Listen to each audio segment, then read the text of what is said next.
اسلام کا پہلا robin hood, ایک خاموش ہیرو جو اسلام لانے سے پہلے بھی امیروں سے مال لے کر غریبوں میں تقسیم کیا کرتا اور اسلام لانے کے بعد اس سب سے قیمتی دولت کو ساری زندگی انسانوں میں تقسیم کرتا رہا، مگر عمر کے آخری حصے میں اس سچ کی سزا میں اسے دیوانہ کہہ کر گھر سے بے گھر کر دیا گیا۔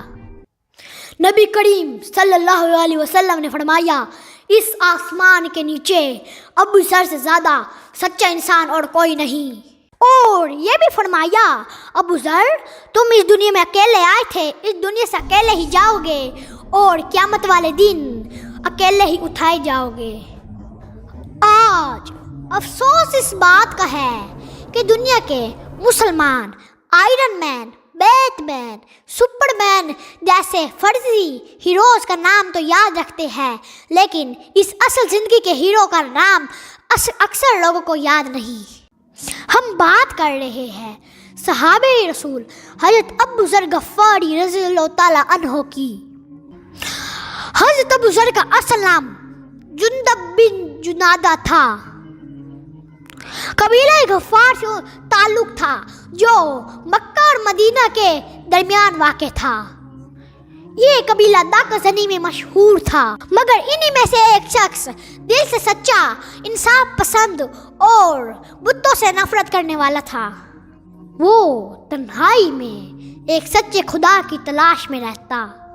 جب رسول اللہ صلی اللہ علیہ وسلم نے نبوت کا اعلان کیا تو ابو ذر نے اپنے بھائی کو مکہ بھیجا۔ خبر ملی کہ محمد اس ایک خدا کی عبادت کی دعوت دیتے ہیں جس خدا کو تم تلاش کر رہے ہو۔ یہ سنتے ہی ابو ذر مکہ پہنچے اور انہوں نے کئی دن تک آپ خادم صلی اللہ علیہ وسلم کو ڈھونڈنے کی کوشش کی۔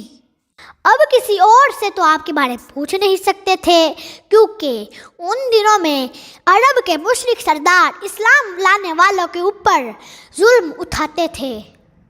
آخر کار ایک دن وہ تھک ہار کر کعبہ کے صحن میں بیٹھ گئے اور یہاں انہوں نے حضرت علی کو اپنی طرف آتے ہوئے دیکھا۔